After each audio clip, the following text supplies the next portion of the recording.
All right, joining me tonight on the Rockpit is the one and only Stephen Wilson.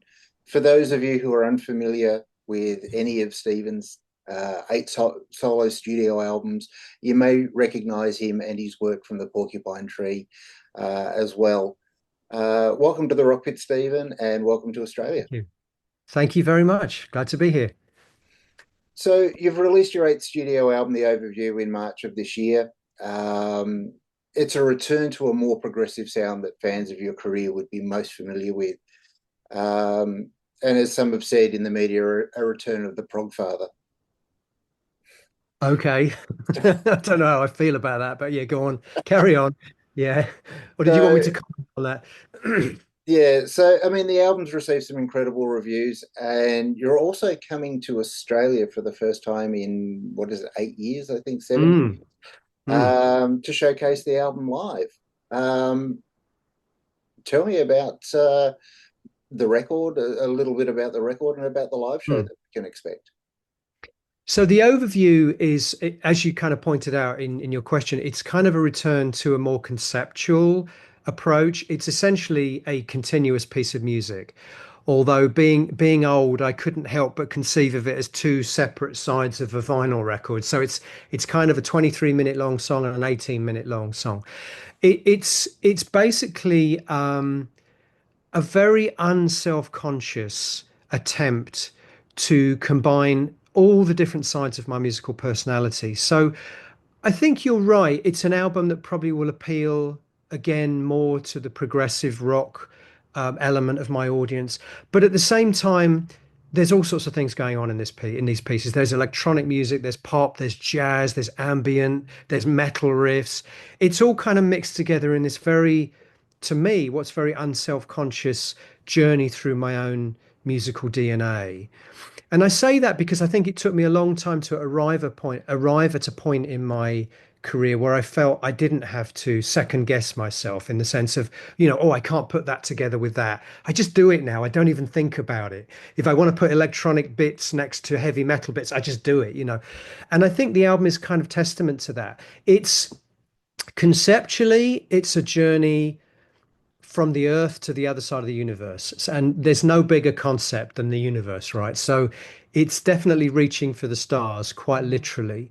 And it's based on this idea of the overview effect. And the overview effect is a recognized experience that astronauts have the first time they go into space and they look back at the Earth from space and they have a moment where they understand just how minuscule and tiny the Earth and therefore by extension humanity really is in the scheme of things. So it's an album about this idea of perspective, having a perspective on our lives in a hopefully in a positive way, reminding ourselves just how insignificant our lives really are, and kind of then by extension telling ourselves that we should just enjoy the ride, because the universe doesn't care about your life. It really doesn't care. So that to me was what I took away from reading these accounts of astronauts that had experienced this kind of cognitive shift the moment they understand just how insignificant the Earth really is. And all of that also feeds through into the live show. So the live show, the first half of the live show is a performance of the album from beginning to end with a film. And the film is very much as much a part of the experience as the performance is. So it's quite an unusual journey of a show, if I can say that. And I mean, I guess on listening to the overview, I mean, there are a lot of mental visualizations that come through it, and there's a lot of places that it takes you musically. And as you sort of said, you haven't been afraid to go and throw a metal riff next to a piece of ambience, which just, encaptures and grabs you. It's very much a cinematic soundscape in so many ways. It really Mm, that ride, you could almost picture it as being a stage production as well. It has all of those elements and something that keeps you engaged and sort of locked in. It's a fantastic story and a fantastic journey. Um, you know, and for me, looking back at your career and the artists that you've worked with as well, and we'll touch on that a little bit later, there are hints of everything that you've come through and come to work with, and that's obviously influenced you. And I just love that fearlessness that you have, and the story is incredible. When I first sort of read bits and pieces that it was, looking back on the earth, before even hearing the record, I guess my mind went to, it's like, well, we've just come out of a hellish half century, half decade, Mm, I should say. mm. Was it going to be a journey of ugliness, of the ugliness of the world from the outside and what we've become? But it's actually quite the opposite. I mean that there's both. There is a section which is pretty negative about the human race, but ultimately, as I think I touched on, I want the message to be positive. It's interesting because you mentioned influences and stuff like that. I think the biggest influences for me these days come more from the world of cinema. So once I had the concept of the overview and I knew this was going to be an album about space, I think a lot of my reference points were coming from things like 2001, Christopher Nolan's Interstellar, those kind of movies, Tarkovsky's Solaris, those kind of incredible movies about space. And of course, the beautiful thing about a lot of science fiction movies and a lot of space movies is they're not really about space. They're about us. They're Yes. about our place. They're kind of existential questions the existential questions they raise about humanity. I mean, Kubrick's 2001 being the ultimate example. That's not a movie about space. That's a movie about humanity.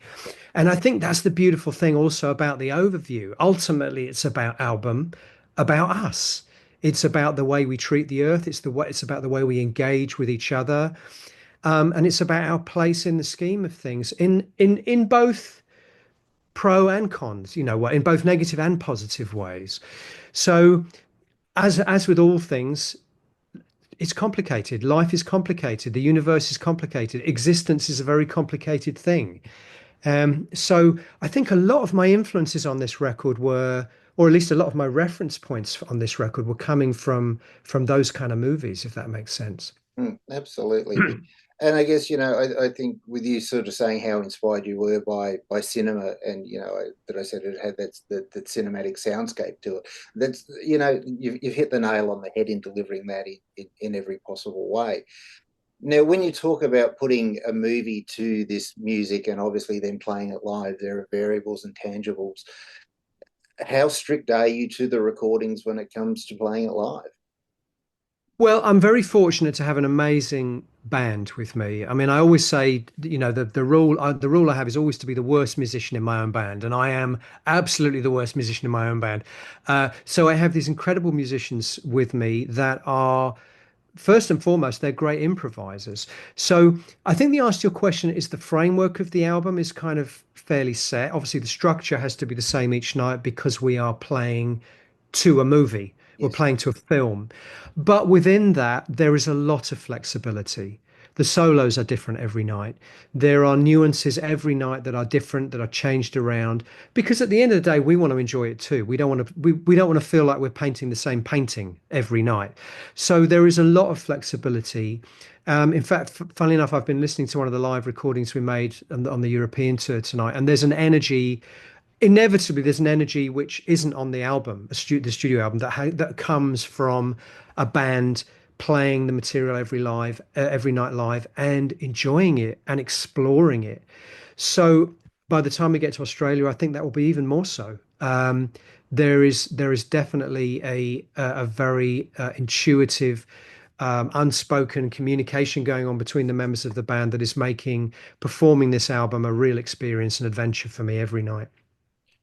Now the album's been well road tested, I guess, so far, as you just mentioned, through Europe. You did a 6 week stint, which was a pretty intensive run of shows, and then you're Yeah. about to hit the ground running again in September to do the US and Canada, if I'm correct, Yes, and South America as and well. Yeah, South yeah. America on that run.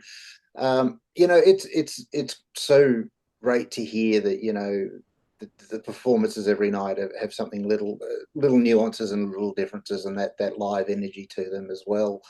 Um, I mean, obviously, setting yourself to a film that runs in the background, that in itself, I mean, the conceptualization of that, were you directive in that, or was it a vision that you handed to somebody else? Well, the movie itself was not made by me. I mean, I can't make visuals, but I obviously I spoke. It was directed by a guy called Miles Scarin, and we spoke a lot about the lyrics. We spoke a lot about the concept, and then essentially he went away and created a film. And obviously, I was, you know, involved, approving things as he went along, but it's his vision. And I just want to pick up on something you said there. It wasn't entirely correct. You said the film is in the background. It's actually not. It's very much equal footing with the performance.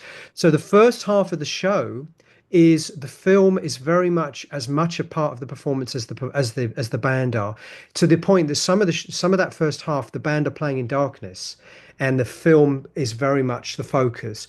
So it's a very symbiotic thing. It's the people that have come to the show say they've never seen anything quite like it, which of course is music to my ears. I love to hear things like that. It's quite an unusual rock show in that sense, where the film, certainly in that first half, certainly in the performance of the overview, has equal billing with the Yeah, performers. yeah, yeah. What an incredible concept to be able to take and to visualize and to deliver as a whole package. Now, the last time you were in Australia in on the To the Bone tour, what were your favourite recollections of that tour? I mean, what did Australia deliver to you as an artist on standing on a stage that made that tour special?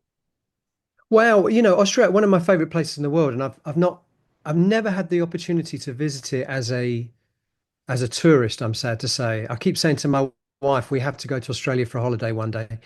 I've only experienced it. The funny thing is, most bands from Europe will tell you a similar thing, I suspect, which is it's almost like a whirlwind when you go to Australia because you obviously you're jet lagged the whole time. You're like completely stoned. So you're standing up on stage performing, and it feels like it's 7 o'clock in the morning, because it is for you as far as your brain's concerned. And then you go to the hotel and you don't sleep because you're jet lagged, and then you wake up an hour later because you've got to get a plane to the next city, so you're constantly exhausted, but at the same time, it's such an exhilarating experience because it's such an amazing place. So my memories are all very kind of hazy and of being stoned, like on jet lag the whole time, but just remembering this incredible passion from the audiences and the incredible vibe that from the shows, and being completely shattered by the end of it, but shattered in that kind of way that you feeling completely exhilarated, Yeah, like you've had the most positive experience and you can't wait to do it again. So it's been a while, but I'm expecting it will be a similar kind of whirlwind this time. I hope so. exactly. Now, if we travel back to 2007 when I first discovered you through Porcupine Tree and Fear of a Blank Planet. Mm. Funny story behind that. I think there was a Roadrunner compilation that came with a magazine that had one of the Porcupine Tree tracks featured on it. He went and bought the album on a whim on what he had liked hearing there, and he got the album, and he's not quite the progressive fan that I guess I wasn't at that stage. I had gone deep into the Rush rabbit hole, and he's gone, here, let me know what you think. It's like he waited for me to sit down with it and sort of go, well, yeah, this really does need to go. That record for me is life changing in so many ways. It was something so fresh and you know the fact that there was the Anesthetized, which had Alex Lifeson from Rush played the solo on it. My Ashes and the title track are all just incredible works. How do you feel about your journey as an artist in those 18 years? Yeah, I'm so happy you love that album. I mean, to me, that's one of the possibly the high point of Porcupine Tree's catalog would be that one, and In Absentia I really like as well. It's been an amazing journey. I think one of the things I when I look back at my catalogue, one of the things I'm most proud of is the difference between all the records. The records are all so different to each other. And I say that because it's quite unusual to say that, to look back. If you look back at the careers of most bands, there's a kind of uniformity across the catalogue. And I'm not saying that's a bad thing. It's just a different way of doing things. Um, but I grew up. I mean, Russia's a good example, actually. Look at the development across their career. Amazing development. I think I grew up with bands that always surprised. At least the artists I really admired the most were the ones that mostly surprised you with what they did. The Bowies, the Kate Bushes, the Peter Gabriels, the Pink Floyds. These are artists you never quite knew what they were going to do next, and they almost like had phases in their career, like a painter, like his blue period or his figurative period. It's like an artist like Bowie's exactly like that. He's got his glam rock period, and then he's got his Berlin period, and then he's got his disco period and his jazz. And I love that about certain artists. And I think I've tried to model my own career, not in a kind of conscious way, but subconsciously, I think I've tried to model my career in a similar way where every album has got a kind of different feel to it. And that's partly just down to the fact that because I love so many different kinds of music.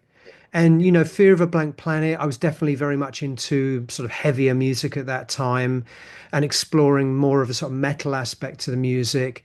But then once I'd kind of done that, I'm like, okay, I've done that now. What can I do that's completely different? Whereas I think the mentality with a lot of artists is, I've done that, people really like it, let's do more of the same. Let's do more, let's give them more of the same. And the downside of my career is that actually is a very uncommercial way of thinking. To constantly kind of change and confront the expectations of your audience is actually making life difficult for yourself. And I've come across that. I've done everything from an album like Fear of Black, excuse me, an album like Blank Planet, which is very heavy and very progressive and very conceptual, to an almost straightforward pop record like The Future Bites.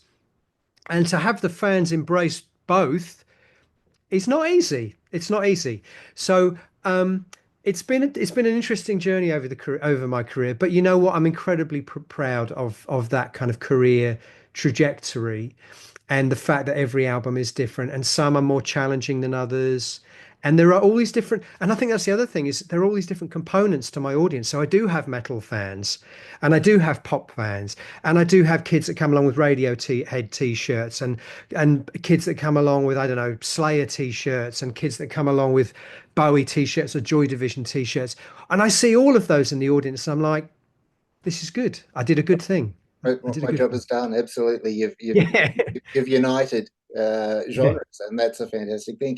Now, talking about genres and you yourself as a producer, I mean, sonically, the overview is immaculate. I love it. I can't get enough of the production values on that and the way it's been put together, the way that the sounds resonate, I guess, and come to life from something that's very I guess sort of shallow dimensionally when you look at a piece of vinyl or a CD.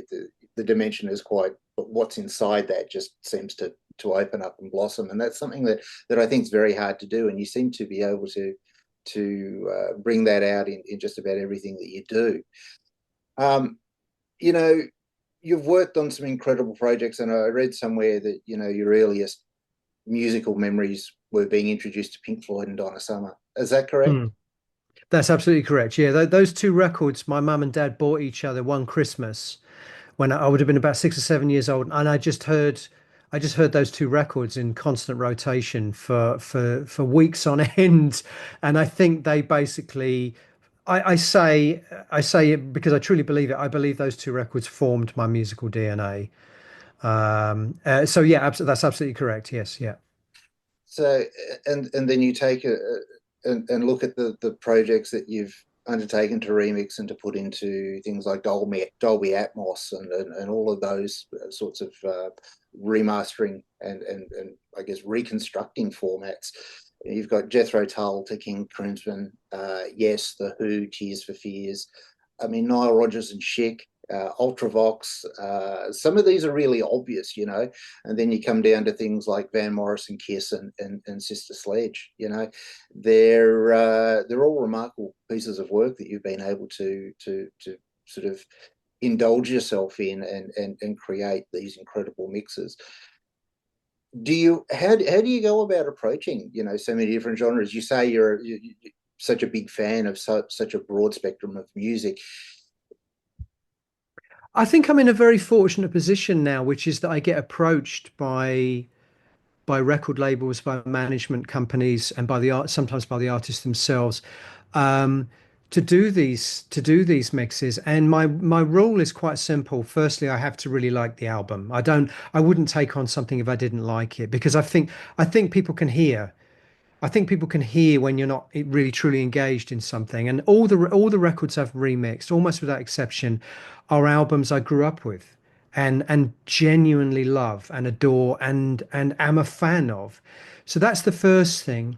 And I think the second thing is that I'm a music without wishing to state the obvious, I'm a musician myself. So I'm not like some trained studio technician who, learned how to mix records. I didn't. I've never been taught how to mix records. I've learned really as I've gone along by my mistakes and by making my own records. And so when I approach these remix projects, I'm approaching it as a musician rather than as a remix engineer. And I think that's an important distinction, because I think that's what the artists like about what I do is I'm actually making it sound like music. Does that make sense? Yeah, absolutely, it does. It certainly Yeah. does. And I think that's an important distinction. And I've been very fortunate to have this kind of sideline to my main career kind of fall in my lap in a way, because I didn't set out to do this. But because people, and you very kindly, said that you love the sound of the overview and think it sounds beautiful. And I think what happened was I started to get a reputation with my own records for making records that sounded sonically really good. So that kind of led naturally into being approached initially to produce other people's records, but I wasn't really interested in being a producer because I felt like I didn't have the time to invest in producing, because producing a record takes 2, 3 months, but in the end I started to say, but I'll mix it for you, how about that? And so I kind of fell into this mixing world. And for better or worse, I've kind of made a little bit of a reputation for myself now doing that, and I love it. I love it. I mean, how could you not love being able to remix Pink Floyd at Pompeii? Mm. My favorite band of all time, and they asked me to make. It's like a dream come true. It's like, and you're going to pay me for this as well. It's like, oh my God. So, I mean, I mean, I don't underestimate how fortunate I've been in my career. Generally speaking, I do pretty much what I want. And okay, I'm not a household name. I'm not a Tom York or a Chris Martin or an Elton John, but I'll take my career, because I've been very fortunate. I get to do all these amazing things, meet all these amazing musicians who influenced me and created my musical DNA, and I get to deconstruct and reconstruct their music. What an amazing job. So that's one of the great unexpected privileges of my career, is being able to do this. Yeah. Yeah. Now I've left one artist out of that list, and unfortunately we lost the lead singer in Ozzy Osbourne today. But you got to work on Mm. Sabbath Volume 4 and Technical Ecstasy for the Super Deluxe versions. Can you tell me a little bit of what it was like to go back into, the raw format of those records and work your magic? Well, so there are two very different cases there. So Technical Ecstasy was kind of trying to rescue something a bit more. Um, 'Cause sonically, it was never the best sounding record. And it obviously was a very atypical Sabbath record. It was more layered, it was more produced. It wasn't the classic Sabbath sound. So the brief there was a little bit different. It was to try and bring some tone and some warmth back into what was quite a cold sounding record. Whereas with Volume 4, it's a archetypal Sabbath classic. So that was really more about going back to the session reels and mixing outtakes from the sessions, which was fascinating. Fascinating to hear that a lot of that record was basically just the four of them in the studio playing live, um, with relatively little overdubbing, and they just had this magical chemistry in their sound, which is pure Sabbath. So that was fascinating to go back and sort of go back and listen to the session reels for Sabbath 4. The sound, Tony Iommi's sound. Wow. There's nothing else on earth. It's like nothing else on earth. And similarly, Geezer Butler's bass sound and Bill Ward's drum approach. There was just something about them. They just naturally hit upon this incredible alchemy, um, which essentially invented what we think of as heavy metal. Completely unplanned, one of those beautiful moments in the history of rock and roll. So that was fascinating. It's almost like being able to go back and take a history lesson in a way, to be able to listen to those session reels. So I had a lot of fun doing that for sure. Yeah, what a privilege. Yeah, absolutely. Now, is there an artist that you'd like to work on their catalog? Is this you touched on, being able to work on Pink Floyd's Live at Pompeii? What I mean, what for a fan, what a an incredible experience that must have been. Is there something that you would like to put your magic touch on? There's so many. I mean, it's like one of those things when you start listing them, it's like the list is almost endless. I mean, there's so much music I love. There's so much music I think would suit itself particularly well to to Atmos and to be because that I say that because it's not true of everything. In fact, Sabbath wouldn't make much sense. AC/DC wouldn't make a lot of sense in Atmos. Basically it's a rock and roll band. But the more layered something is, the more what you would say, what you would call sound design that there is in music. Like in my music, for example, there's a lot of sound design, there's a lot of texture, there's a lot of overdubs. Anything like that lends itself beautifully to being mixed into Dolby Atmos, being able to put sounds above the listener, behind the listener, beside the listener. So I always think of artists like Kate Bush, Peter Gabriel, those kind of artists lend themselves beautifully. Bowie, I'd love to do Elton John's catalogue. Those kind of artists. Led Zeppelin would be great in Atmos, I think, because I think even though they were a rock band, there was a lot more layering and a lot more sophistication in their production. But I think the ultimate for me would be to do the rest of the Floyd catalog. Obviously, that's a dream. That would be a dream job to do the rest of the Floyd catalog, which I hope maybe could happen now because Pompeii's been very well received. The Kate Bush catalog, I just think would be a gift to be remixed into Atmos. So there's a couple of examples anyway. Yeah. So I guess the big thing from working on studio recordings, have you figured out how to deliver Dolby Atmos live yet? No, I've looked at it. I have looked at it. The problem is it's one of those things where you could do it. A big artist could do it. Coldplay could do it. The reason I say that is because you probably need 2 days in every venue just to set it up, just to set it up. So Dolby Atmos, to do it properly in a big venue, you're talking about having 30 or 40 speakers all around the audience. And then those speakers have to be calibrated and tuned. And then the room has to be acoustically treated, all that stuff. So you'd have to be the sort of artist that can afford to be playing a venue, to book a venue for 3 days before your show just to put it all in. I'm not at that level. Now, having said that, I do have a surround sound element in my shows. The one thing I do have is speakers behind the audience. So it's a relatively simple kind of interpretation of spatial audio, but it does mean that I can put things like sound effects, vocal layers, things like that can be put behind the audience. So there is a sense of spatial audio in the shows, albeit not to the complexity of a Dolby Atmos mix. Yeah. Look, that's fantastic. We are running out of time, and I really do thank you for your time again, Stephen. Looking forward to these shows in Australia throughout November, and to be able to hear, the overview live is going to be a treat for so many. If for those that are watching, listening, if you haven't heard the overview, do yourself a favor and check that out, however you can. But obviously, preferably by a physical format. But Stephen Wilson, thank you so much for your time. We really do love what you do, or I certainly love what you do, and we can't wait to see you down here in Australia in November. Fantastic. It's been a pleasure, Andrew. Thanks a lot. Speak Absolutely. again. Thank you, Stephen. Take care. Cheers, mate. Bye Bye. now. Bye.